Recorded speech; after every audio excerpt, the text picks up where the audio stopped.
wonderful introduction, and I'm really pleased with that. And he's really good to all of his comics in public. And this is the story of what happens behind the scenes. 3 weeks ago, I got an email from him saying, I'm bumping you from the big show because I've got enough good comedians and you're not needed anymore. Then I get home 2 o'clock on Friday morning, last Friday morning, and I get an email, which I'll read to you. Hi Neil, we've had a performer drop out from the show. Are you still interested in being part of it? And I'm thinking, because I'm a good guy, the guy's in trouble, I'm going to help him out. So I immediately text back, 2 o'clock in the morning, yeah, if you want me, I'll be there. The next morning I get an email from Kelly. Hey Neil, want is a strong word.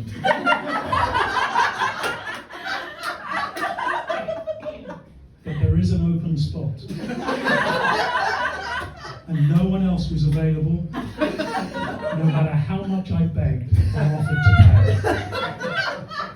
Now you're probably looking at me thinking, this guy must be a bit stupid, having been burned as badly as that, to come out and do the set to help his friend out anyway. But I reconcile my thoughts on this with the fact that I'm not the most stupid person in the room, because I haven't paid any money to turn up and see the dregs of what Kelly has managed to drag out of the bottom. And you have. Now, you will be wondering what on earth I was doing at 2 o'clock in the morning. And this is in fact because I had returned from a Paul Simon concert. Everybody know Paul Simon? Very famous guy. And anyway, he's on a tour at the moment. It's called the Quiet Celebration Tour. Had I known that the emphasis was going to be on quiet, without so much emphasis on celebration, I would perhaps not have bought myself a ticket. Paul Simon is getting old, I'm getting old as well, and during the concert we had a few challenges. So for the second half, which was quite late into the night, I think I fell asleep. I don't think Paul Simon worried, because I'm pretty sure he was asleep as well. The first half of the concert was a 7-part song cycle that he's recently written and is incredibly proud of. Now I don't know about you, but I don't know what part of song cycle didn't set off the red flags in my mind that it should have done. But it was dire. To be fair to him, this was where the challenge between his age and mine started to become a problem. He had the sort of mumbling that old 85-year-olds come up with, and I had the sort of hearing that 65-year-olds had. So communication between the two of us was not effective as it could have been. So I don't absolutely know what the song cycle was about, but I am prepared to believe it was quite depressing. 3 people took their lives during it, and as we were leaving the concert, they had therapists to deal with the crowd as they left. Now, the good thing about Paul Simon is, in his heyday, he was one of the world's best songwriters.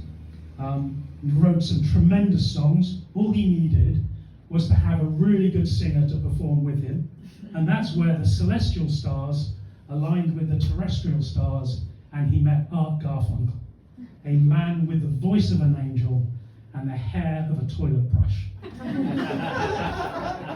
They went on to produce possibly the best song that's ever been produced. I've forgotten it. Bridge Over Troubled Water. At which point, Art Garfunkel, inspired by the idea that if you have a good voice, the one thing you need in life is a good songwriter, and he'd found one, decided to blow the whole thing up to go into an acting career. And he made a very famous film called Carnal Knowledge. Anyone seen it? No. No, I had a hunch nobody would have, because absolutely nobody went to see it.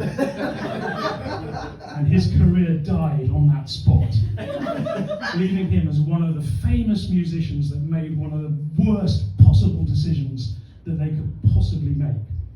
And that inspired me to think about other Actually, the Paul Simon concert previous to that, because I forgot an important part of this act, and you've got to wind back a bit, reminded me of other bad concerts that I've been to recently. So I went to a Led Zeppelin tribute band. I'm that kind of age, you probably gathered that already.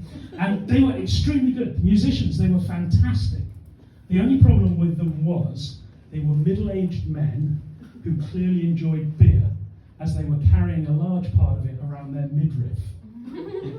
And while I was enjoying the music, I couldn't help but sit there thinking, oh my God, the guy that's playing Robert Plant might at some point rip his shirt open and show me his chest. Something that middle-aged men that have big bellies should not do. And I'm afraid the concert was destroyed for me when he did it, and I had to spend the rest of the act trying to poke my minds out in order that my mind's eye out, so that I didn't suffer from PTSD afterwards.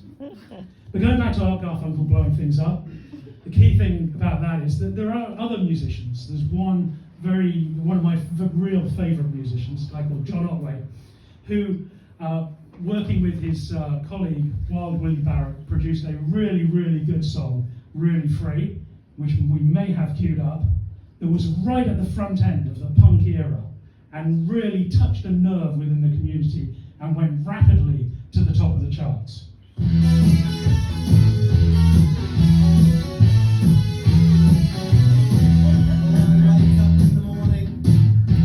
Probably enough.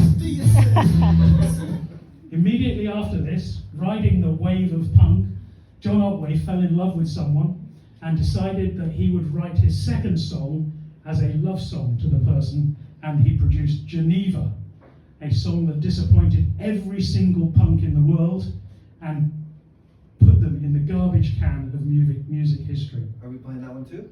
No. Okay. We can get on to some of their other stuff, but it goes deep into my psyche, and it's pretty early for me to get there. I wouldn't like to take that. But anyway, John Ottway also sort of, through doing this, blew up his career. But he did go on to continue being a musician for quite some time, and he had a fan club that were very dedicated to him. And they realised that a popular TV programme in the UK called Top of the Pops, which every teenager in the country watched every week when it was on, had an algorithm for picking the songs that had to be on it. And they worked out what it was, and they worked it to put him on the show. So there he was, at the age of 55, balding, in front of a bunch of teenagers that had no idea what he was doing there, performing for them on a live television show. And he performed his new hit single that only his fans knew was a hit single because nobody else had ever heard it, which was called Bunsen Burner. And I could get him to play it, but actually the words are so beautiful I'm going to read them to you. They went, I'm an alchemist, baby. I can turn heavy metal into gold. I can make unstable compounds of mercury explode.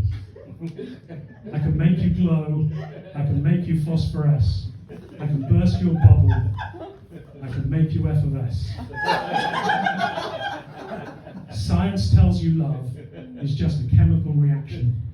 Let me be your Bunsen burner, baby. Let me be your naked flame. At which point, in front of a bunch of already confused and possibly traumatized teenagers on live UK TV, he then went.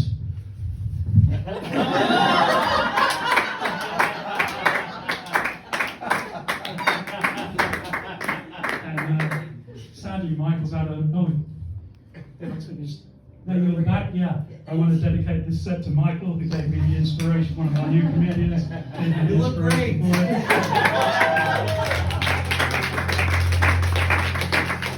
want to say thank you to John Ottway for showing us that we can fail and still be a huge success. Thanks very much, everyone.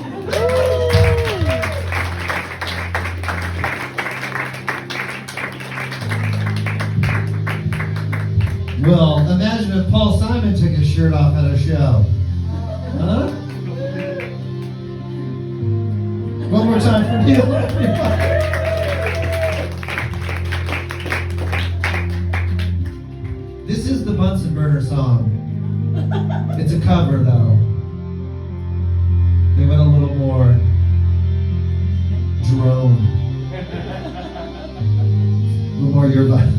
I can't stop.